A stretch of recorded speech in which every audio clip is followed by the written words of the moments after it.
You're listening to the Options Insider Radio Network, the home of the Options Podcast. For more quality options programs, visit theoptionsinsider.com or search for Options Insider Radio Network in your podcast provider of choice. Listeners can also access all of our programming through our mobile app available in the iTunes and Google Play stores. Select programs are also available via live stream at mixlr.com/options-insider. That's mixlr.com/options-insider. Don't forget to follow along with your favorite programs and submit your own questions for the hosts at twitter.com/options, stocktwits.com/options, facebook.com/theoptionsinsider, or via questions at theoptionsinsider.com.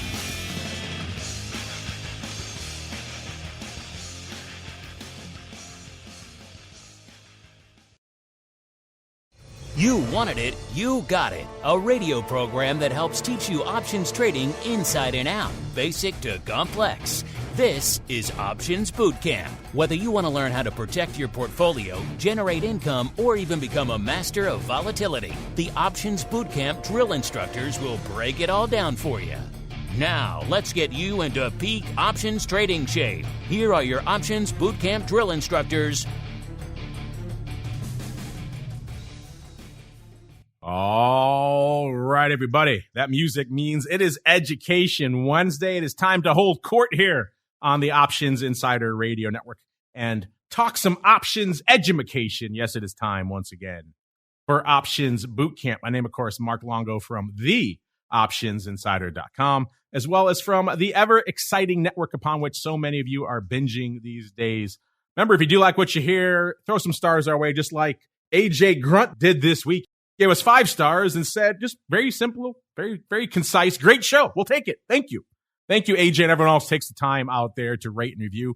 You know, we've been doing the show for a long time. Might not think we need reviews anymore, but new people are discovering the options world all the time. They need help, and the algorithms on all those platforms do favor new reviews. So if you do like what you hear, you are helping out by rating the show, even though it has been around for a while. So if you do like what you hear, do throw some stars our way. It helps new people continue to discover the show. Speaking of discovering the show, we're having a fun party today because today was our Pro Q&A session number 100. Hard to believe.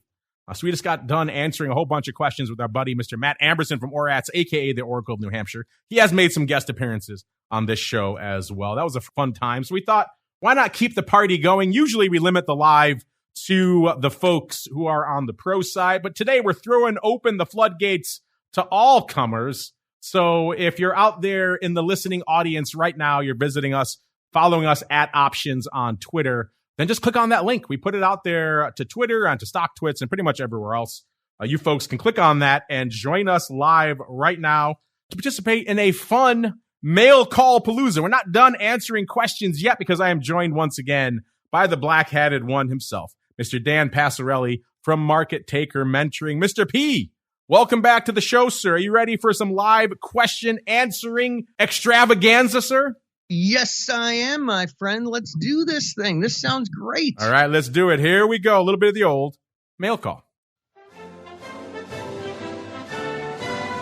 Mail call. Time to look at questions submitted by our listeners.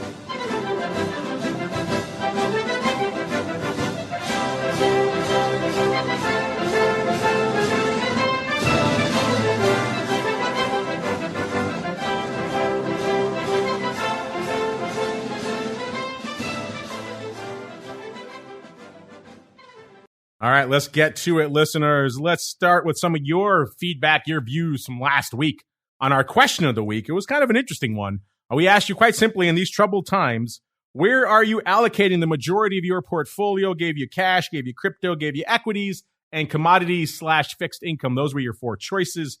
And as we talked about on the Pro Q&A last hour, 45.6% of you chose cash. So almost half of our very option-savvy audience hanging out in cash right now, followed by 32.4% for equities, 19.1% for commodities/fixed income, and only 2.9%, a distant fourth, for crypto. Mr. Dan, I was kind of surprised by those results. Are you surprised that so much of our option-savvy audience hanging out in cash right now? Yeah, I'll tell you, I am a little bit surprised. But I mean, to be fair, cash plus like long calls is like basically a way to hedge being out of the market. So maybe some folks are doing that. Yes, there are many different ways and flavors you can carve up that cash, right? You can have cash, and maybe you have some out of the money puts against that. So you want to get long some positions, you can. So effectively cash secured puts. There's a lot of different ways you could carve up that cash. But yeah, a lot of people are sitting with the majority of their balances in cash right now, which again, we've had a lot of guests come through our pro Q&A recently, Dan, extolling the virtues and indeed the optionality of cash. You think about it, cash is an option at the end of the day. It gives you a chance to pull the trigger whenever you want. So there is that nice element to it out there, which makes it, I think, reassuring for a lot of people. And of course, they're getting 4.5%, maybe 5% in some accounts as well. Obviously, inflation eating into that, but that makes that cash decision a little bit easier for some folks who are on the fence. But you know what, Dan? The folks are here now. They want the much anticipated, much heralded, award-winning market taker question of the week. What you got for us, sir? Yeah, so that's, I guess, why I was thinking about hedging, and what is the best way to hedge a long-term portfolio, and we could do a whole show on that. And in fact, we probably should at some point. But the short answer is basically you want to find a broad-based asset, basket asset like an ETF or index that most closely matches your portfolio. For some folks, that's the NASDAQ, some the S&P 500, some of the Russell, or it could be smaller ETFs, sector ETFs. And, basically what you really kind of have to do is some derivative of a collar, because just going out and buying puts is very expensive. It's prohibitively expensive unless you really pick your spots and, you get quote unquote lucky and the market goes down. But if it's a hedge, you're not really getting lucky in that case. So you always want to try and finance the cost of that put with selling something else, typically some sort of other call, often a shorter time horizon, and then manage it. But like I said, maybe that could be a show one of these days, Mark. Yeah, I think that could be a fun one. A lot of people are facing that question right now, right? How do they hedge their very broad portfolio? And it could be an intriguing discussion for a full episode. So maybe stay tuned for a deeper dive into that in the future, listeners. Now we keep on rolling with your questions. By the way, if you're listening live, listeners, because we have opened the floodgates to all comers, if you have some questions floating around in your noggin you want to get at us here, use that live chat to do just that. Meanwhile, we have a bunch of people who've already beaten you to the punch here. Let's start out with this one. Let's go to Robert Grum. His questions are kind of grim. Actually, he has more of comments than questions, but intriguing nonetheless. Obviously, Robert probably maybe comes from a liquidity provider or some sort of professional side of the business. He wrote in to say, I listened to a part of your last podcast where you discussed the quantity of exchanges. He's going back to the episode we did, or why are there so many freaking exchanges, I believe was the title, something along those lines. He says, I will acknowledge that there may have been initial tightening of the markets, and I will certainly agree with the fragmenting of liquidity that occurs. But even worse is that all additional exchanges are simply attempts to create a place where fewer market participants can get in the way of large orders, minimizing competition. I do not understand how regulators didn't see this and allow more and more exchanges to be created. Yeah, Robert, I don't think Dan or I were very much on the more is merrier trend on that show. In fact, I think we've firmly come down on this program on there are already way too many exchanges, and adding more at this point is going from being not just de minimis in terms of a value proposition, but actually potentially dangerous when you're talking about order routing now to all of these different exchanges, all of them having to line up with the MBBO, the market traffic that is generated by all of these additional participants. Remember, it's not just trading, but it's quote traffic. These things all have to be quoted. Think about every exchange that's just listing Apple and how many calls and put series are listed on all of those, and all of the messaging traffic that has to go up with every tick of the underlying. How many different series have to be updated continuously on all those multiple venues. And that's just for Apple. Now multiply that times all of the other venues that are out there and all the other series, and the quote traffic it's hard to fathom for the average person, how much messaging traffic is going back and forth in the options world. We also have issues with just routing to these exchanges. There's all sorts of issues that go along with this, with the routing and execution, not to mention what we talked about on that show, which was, of course, the fragmentation of liquidity, which is still a huge problem, particularly for spread traders. So I don't think Dan and I were too optimistic on it. Dan, do you agree with him? He doesn't understand how regulators don't see that adding more venues is just a way to allow fewer market participants to get in the way of large orders. So he thinks the regulators should step in on it. Yeah, I don't know. The regulators, honestly, I think they just really don't understand it, or care to understand it, or have the incentive to understand it. And so, they were the ones who got talked into this mess by, Goldman Sachs and all those guys early on. It was their brilliant idea to have multiple exchanges, which ended up not being as good for the typical trader. But hey, man, what are you going to do? Along those lines, Robert had a follow-up question. We'll usually limit you to one, Robert, but we're nice here on the show today. We'll give you the second one, too. His second follow-up was, can you address the QCC in one of your podcasts? This is another mechanism that, in my opinion, hurts customers through fees and zero market exposure.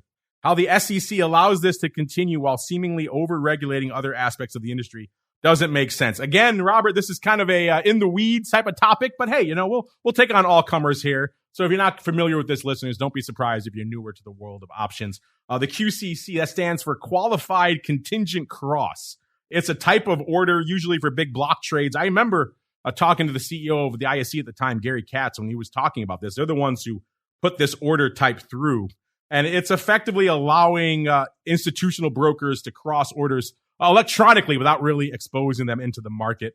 Now, they have to improve the market. They have to be better than the NBBO. So at least there is that protection in there. They also have to have a certain size restriction. They have to be at least for 1,000 contracts, I believe. So, yeah, anything, Robert, at the end of the day that kind of disguises liquidity like this. I mean, I'm an old school market maker. Dan's an old school market maker. So I don't think you're going to find either of us too enamored by the notion of crossing to begin with. I mean, for me, the straw that really broke the back for me on the market making side, in addition to everything else, the penny pricing, the competing with other exchanges, the payment for order flow, all these other things that really disincentivized being a market maker. On top of it, the thing that really just drove me out of the business was the notion that they used to have to, in the early days, if the broker wanted to cross an order, which of course, listeners, means the broker takes down both sides. They have a customer looking to sell a particular options contract, and either the broker themselves buys the other side of it, or they find another customer,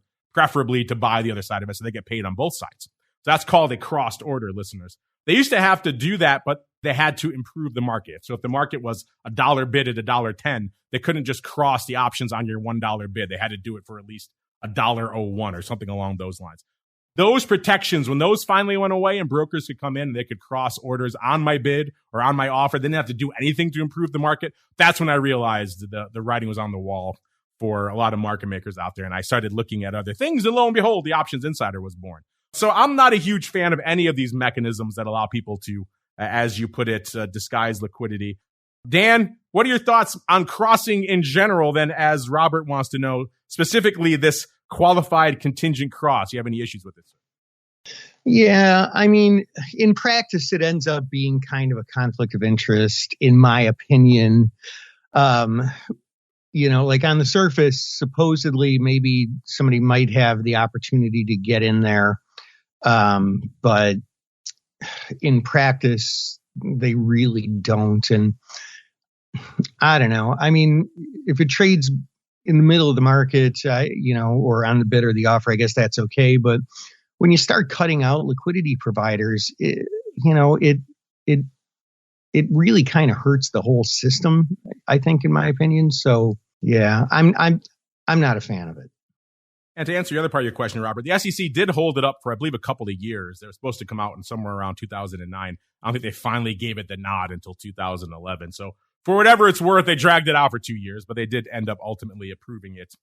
So yeah, unfortunately, I don't think either of us are big fans of anything that kind of continues to disguise liquidity or move it away from the execution really on the venues that people want them to be exposed to the market at the end of the day. Anything that doesn't do that, not a huge fan. All right, let's go to Brian. He's asked this question on some other shows, but he sent it here, so I want to make sure we answer it here as well. He says, hello, options gods. Well,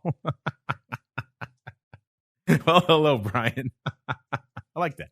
Options gods. Flattery will get you everywhere, Brian. He says, is there a program or service for visualizing options pricing changes in real time? He puts in parentheses, call versus put pricing changes that can be used for market sentiment. Also, can long-only leveraged ETFs fall apart the way SVXY did? Thank you. Yeah, a couple of ways to answer this, Brian. The first part, any levered ETF, these are Frankenproducts at the end of the day. They all can fall apart. They all have nuances and devils in the details of their construction. So they all can go the way of the dodo, even the long-only ones. It's not just, inverse and other things like that you think of when you think of the high-risk levered products. These other ones can fall apart as well. So yes, we encourage everyone when they're trading in these Frankenproducts out there that to make sure you do your homework, you read the prospectus, you understand all the little nuances, all the little details. Is it a note? Is it an ETF? Can this be called away? Are there provisions like there were in some of these other products where they can kind of just decide to just shut it down? All sorts of interesting little booby traps can be lurking in that prospectus. So take some time to look into those. As for the visualizing options pricing changes in real time, you want calls versus puts. So you want to see maybe some opportunities there for conversion reversals to do synthetics, that sort of thing. That can be used for market sentiment in real time. That's an interesting one. We were just talking about this with Matt from Orats earlier. He used to do some visualization software. He still does at Orats, but he couldn't think of it. I really can't think of any that do this in real time for calls versus put. Maybe you can also look at that from a skew perspective. And if you want skew, there are a lot of platforms that will graph that. Even some brokers will do that. I know LiveVol has some pretty extensive skew charting. So if you want to see it from a skew perspective, you could see it that way. But straight just call versus put pricing changes. Dan, anything you want to add there on either of those, sir? Are you familiar with any of the good visualization software to start? Then if you have anything to add on the long-only levered ETFs falling apart, have at it. Yeah, it's kind of two questions in one. As far as the service for visualizing option prices, real-time call versus put. I guess I'd kind of have to know exactly what you're thinking there. Like my mind just immediately goes to call versus put. We're talking put call parity, and there really is no difference except for just, noise in the market, which can be exploited if you have a big enough account and flexible enough margin. So I guess I'd need to know a little bit more where you're coming from. And yeah, man, anything can fall apart. Look at, during the, let's see, one that comes to mind is USO almost did. There was one that did fall apart right before USO almost fell apart. This is back when crude started trading negative. Anything's possible. And a lot of these ETFs, they're very nuanced, and those nuances usually don't come into play, but when they do, man, oh man, there's big money to be made or lost. And if you're not on top of it, you're more likely to be on the losing side of that. Yeah, Brian, if you have more info on exactly what you're looking for, because I kind of read it the same way Dan does. It's kind of just a call put thing, and that's not that useful, really. And so there aren't a lot of platforms that are going to do that for you outside of what I mentioned, kind of some weird conversion reversal opportunities. But those are kind of few and far between. As Dan mentioned, you probably have some decent account size to really have to take advantage of those. So I don't know if that's not what you mean, then write into us what you mean. I think we're both a little confused about what you're looking for. But let's keep on rolling. Speaking of services and data and things, we had a question last episode from Cody. You wanted to know where you get your options data for the shows. And, as soon as the show was over, I realized I forgot to mention a bunch of the platforms that we used. On the show last time, of course, I mentioned Trade Alert and Orats. Those are two of the big ones. Those are two of the most obvious ones. Those are two of a lot of the data that we surface here on our shows. Trade Alert, obviously, for the option block, and we have Henry on. We do a lot of flow scanning with that. We just had Matt from ORATS on. Obviously, a lot of the earnings data we put out for you guys completely free. That comes from Matt and his team over there. So those are two very good ones. But I neglected to mention, first off, QuickStrike, which is, of course, the platform that we have built our entire This Week in Futures options program around here on the network. And the best part, you guys can access that one for free, at least the basic version of it, whenever you want. Just go to cmegroup.com/TWIFO, TWIFO. That allows you to do all of those basic scans we do on the show completely for free for any product that trades at CME. So you want to look at crude oil, nat gas, gold, wheat, whatever floats your boat.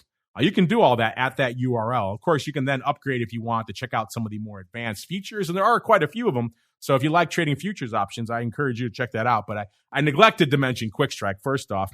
And then also on the crypto side, we do a whole show with the folks over there at Amber Data, and they provide a lot of what we talk about with, Trade Alert and QuickStrike, but for the crypto derivative scene. So they'll take all of the flow going on in places like Deribit, and they'll crunch the skew numbers and the vol numbers, show the OI changes and everything else like that. So if you're looking for analytics and data from more of a crypto derivatives perspective, that's another great platform.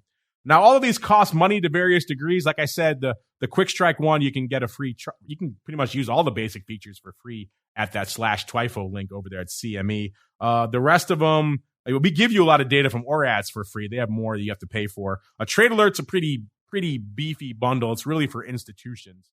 But you can try it if you are so inclined, as well as Amber Data. They do have free trials there as well. So you can check out all that kind of stuff.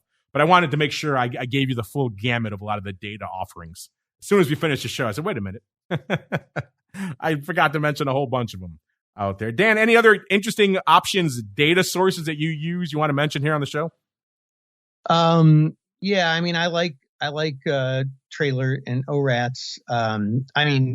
Honestly, for a lot of the things that we talk about on the show, I'm just using Thinkorswim, and pulling up just live option chains or charts or whatever. Vortex is interesting. What else do I use? Oh yeah. You know what else is a good one here? Hold on a second. Oh, Market Chameleon. I'm a big fan of those guys. FinViz. Yeah, I mean, there's a few things to think about there. Vortex. I haven't played around with them. They're more like on the short interest side, right? Yeah, they're a lot more short interest.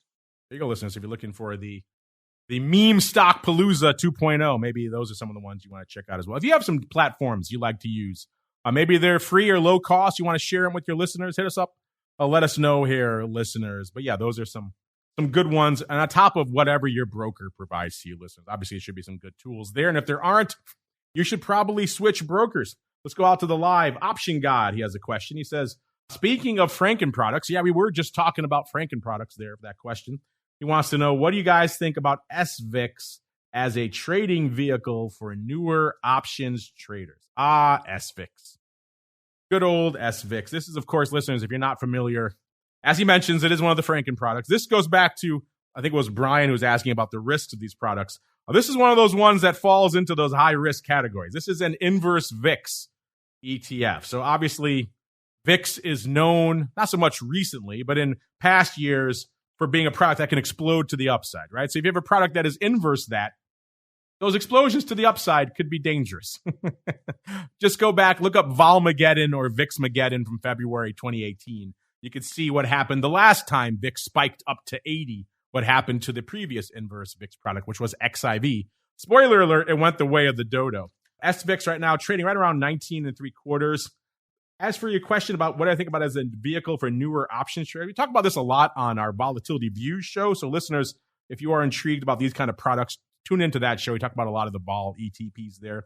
And one of the complaints I've had about SVIX for a while is that it's just not very liquid. So if you're looking at it just solely from an options perspective, if you like the underlying does decent volume. If you wanted to buy SVIX to kind of speculate on a nice little pop and VIX dropping, then that's a way you could play it. I would make it a short-term trade. I wouldn't really buy and hold a lot of SVIX. But the options side, it's still challenging. I mean, looking at it right now, the ADV has ticked up. It used to be about 700-800 contracts. It's about 1,250 now. So that's better. But it's still not much. And today, only 250 contracts have traded. I've traded around in it in the past. The markets are scary. They're very wide. So that's going to probably put you off. I have had surprisingly decent experiences, though, trading in between those markets. The market makers do seem incentivized to want to step up and fill you. So I even have gotten some butterflies off out there, which kind of surprised me. Those are 3-legged trades after all, listeners.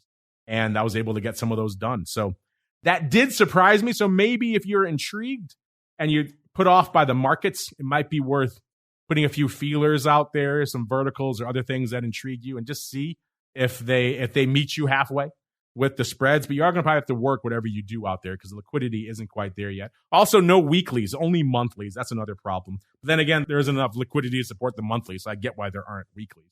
So for a newer options trader, I might stay away just because there's a lot of nuanced understanding of what the underlying actually is. And then also the liquidity, you got to be a little bit adept at working your orders to get things done out there. So I don't know if I was a newcomer to the world of options and I wanted to trade some vol, obviously the mothership like VIX is probably a more intuitive thing. But even with those, there's different expiration cycles that can be a little bit confusing as well. You got to tread carefully in the world of volatility trading products. Mr. Dan, our live listener here, wants to know what we think about SVIX. What are your thoughts on SVIX, specifically as a trading vehicle for new options traders? If you're a new option trader, stay the bleep away from it. I don't know. I mean, for just like straight trading, I never understood why there's a need for an inverse product. Like you don't know how to buy puts or short, shares of an ETF. Like I don't understand. Like it doesn't make sense why they would exist. But once they do exist, then I think the only smart way to get your hands dirty with them is to do it as some part of some sort of arbitrage play or pairs trade or something like that, where you're doing something smart, not just like, oh, I want to get short VIX, so I'll buy this goofy thing that has all these additional risks, hashtag Volmageddon. So yeah, if you're new to it, it's a silly thing to be messing around with. Yeah, don't rush into those kind of products. Give yourself time. Stay with your Apples and your Spies and your Teslas, and maybe go from there. Let's go out here. This is just more of a comment here. I like the handle, though. Open Outcry Locals. We got a lot of market makers and professionals writing into the show this week, Dan. Even though it's a basic education show, they're writing in. Open Outcry Local says, I was in my senior year of high school in the burbs of Milwaukee, and we went to the Merck and the Board of Trade for Finance class in 1981. That was it for me. 18 years old, started as a runner the summer after graduating. I have seen it all.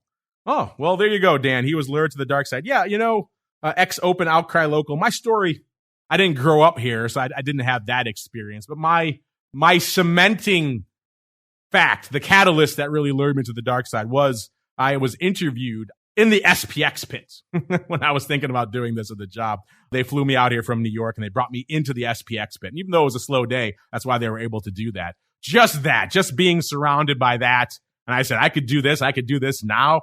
Forget about all those New York desks. They want to rotate you through all these different training programs in a year doing this and a year. I said, no, I want to do this. I want to dive right into the fire. So I had a similar catharsis, catalyst moment, call you what you will, moment, Open Outcry, where the pit just spoke to me. I don't know what it was. For certain crazies like us, I guess that was the case. Dan, what was your moment? What was your moment of luring you to the dark side for floor trading, sir? Well, I mean, I went to school in Chicago. I went to UIC, which was just like maybe a mile from the Board of Trade and the SIBO. Yeah, right down the street here. Yeah. Yeah. And I used to like literally on my breaks walk over there with my briefcase. Yes. Old school briefcase. Yeah, I had my look was a briefcase and a biker jacket. I'm going to have to rethink that one if I ever go back in time. But I would go to the Board of Trade and SIBO, and I would just go up to the visitors gallery because they were open then. I would just kind of sit and watch, and I don't know, that really kind of hooked me, just fantasizing about what it would be like, and not really knowing that was an option at the time. I mean, I thought that maybe that was just for some rich guy whose, father gave him a job in $1 million account and said, go trade it, which is sometimes the case, but not usually. So I guess that set of experiences, just seeing it in action and really kind of connecting with it as an onlooker. Yeah, shame. You can't really do that much anymore. I guess you can go to the new SIBO floor. I haven't been down there myself. I was just at the SIBO a couple weeks ago, but I wasn't down on the floor. It just seems too bright and cheerful, Dan. It seems like a nice, happy place where people actually want to be. And that just doesn't seem like a trading floor to me. It's got to be dank and oppressive, right? Yeah. That is a true trading floor out there. Let's go out to the live again. Frank 1209 has got a question for you, Dan. He wants to know, does Dan trade a lot of 0-day? And what's his preferred strategy in that environment? Dan, you and I have obviously chatted about 0-day in the past, but Frank wants to know specifically, what are you up to, if anything, out there in 0-day? Do you have a preferred methodology for using in that 1-day environment, sir? Yeah.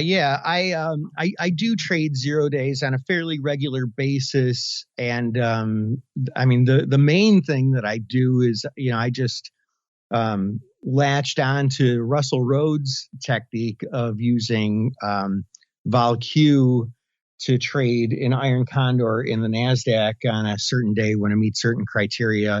It would probably take a little bit too much time for what we're doing here, and kind of would help if we had a visual aid. But yeah, I mean, that's basically the main play that I do with 0-day. Yeah. All right, and let's go out here to Mr. Edwards. I like his thought process here. He says, isn't there anyone at a bank who understands Roe and could maybe have purchased a few puts to protect against this type of financial disaster? Do any of the stress tests call for that? Well, not to my knowledge. They should. In fact, we have some people on here on the network who say, like in Basel III and other reporting, the stuff the bank has on their balance sheet in terms of long-term treasuries, those are zero risk assets. They don't qualify as risk at all. So it does seem like we need to probably restructure some of these stress tests for what they view as risky, because clearly in this environment, that's what's wiping out a lot of these banks, right? That's the catalyst that then sparks the run on the assets, and then we all know what happens from there. But yes, it would be nice if some folks looked at their balance sheet and said, hey, we have a lot of interest rate risk here. Perhaps we should look into a procedure for hedging that. And that should probably be something that the banks look at going forward. Obviously, there's a cost to that. It's not free, but if you prevent this sort of run on your bank, then the cost is worth it. Mr. Dan, we have to say from Mr. Edwards, who says, can't a bank just buy a put? Yeah, I mean, probably what they would do is they would hedge with the synthetic by, trading the put and the call. But yeah, I mean, you would think they would. And from the things that I have read, the biggest problem with these banks going under is just poor decision making by the traders and or management, or whoever the buck stops at on this stuff. It's just making bad decisions, and part of that is when interest rates were basically zero for over a decade. Somebody starts out when they're 25 and they just do the exact same thing for 10 years, and then market conditions change. They don't know what to do because they never really learned, and they should be thinking about it. But, I guess it's just complacency in a lot of cases, I guess. But yeah, you're right. You're 100% right. Somebody should have been hedging this row and interest rate risk and all that. It always drives me crazy when these platforms have one risk, right? Like with the airlines have a whole bunch of energy risk, right? And yet they don't hedge it. Yeah. And then they get mad and they say, oh, the speculators are driving us out of business. It's like, well, no, maybe your own idiocy. You have one risk. Maybe you should take that off the table. But hey, who am I to judge such people? Mr. Dan, that music means we've come to the end of this episode of Options Bootcamp. But you know what? If you're enjoying the live palooza, and hey, we're having fun doing it as well, then stay tuned, listeners. We'll be back in about 20 minutes, less than that now, Bringing back the old Options Insider Radio interviews for some fun check-ins, this time with our friends over there at MIAX. They've been making a lot of moves behind the scenes, not the least of which recently acquiring Ledger X from the debacle that was the whole FTX implosion. Remember, FTX owned Ledger X, which was one of the real only approved U.S. crypto derivatives platforms to trade here in the U.S. That got caught up with all that. Well, the MIAX folks bought it. They scooped it out of the wreckage there. So it'll be interesting to see what they have planned for that. Maybe bring in some more crypto derivatives trading to the masses here in the U.S., which will be cool. Of course, they own Spikes and MJX. They have irons in a million different fires. Those guys are really moving and shaking over there. So it'll be fun to check in with them. We'll be doing that in about 18 minutes now, so that should be fun. So stay tuned for that. We'll make that free and open to everybody today as well, because why not? We're having a party. And Mr. Dancer, while the party is continuing, if folks want to continue the party over there at MTM, where should they go? What should they do? There's nothing we like more than a party over here, Mark. Make your way on over to markettaker.com, 2 T's in a row. Second T is for Theta. You can join free. Right now we have our chat room currently for free for folks who want to join and get in on the conversation and learn from, some fellow students and participate. And we welcome you with open arms. We're here to help. There you go. Check them out, markettaker.com. Like Dan said, the second T is for Theta. My branding invoice will be in the mail post-haste there, sir. Check them out. Any spots left for the retreat? Or is that full? We do have a couple spots left, but we've got to get our numbers over to the hotel within like a few days, I think. So if you are interested in joining us out in California live in person for our 3-day in-person retreat, with lots and lots of, seminars that are going on, lots of classes, lots of fun, nice dinner. You want to hit me up as soon as you can, like within the next couple of days, and we can get you in. Hit them up over there at Market Taker Mentoring, all one word, or just Dan_Passarelli on Twitter. That also works as well. It's going to do it for OBC this week. Back in a few minutes for all you cool kids listening live with Options Insider Radio. Then back again, of course, tomorrow with This Week in Futures Options and episode 2 of the Option Block. Friday volatility views, and for all you pro cats out there, easy for me to say, all you pro cats. Then, of course, Options Oddities, where we look back at the full week from an unusual activity perspective, see what the heck is lighting up our tape that you may want to trade. Always a fun and indeed can be a profitable show as well. And then back again next week, all of our usual content kicking off on Monday with the Option Block all the way through to next Wednesday, another episode of Options Bootcamp. Stay safe out there, everybody. You're listening to the Options Insider Radio Network, the home of the Options Podcast. For more quality options programs, visit theoptionsinsider.com or search for Options Insider Radio Network in your podcast provider of choice. Listeners can also access all of our programming through our mobile app available in the iTunes and Google Play stores. Select programs are also available via live stream at mixlr.com/options-insider. That's mixlr.com/options-insider. Don't forget to follow along with your favorite programs and submit your own questions for the hosts at twitter.com/options, stocktwits.com/options, facebook.com/theoptionsinsider, or via questions at theoptionsinsider.com.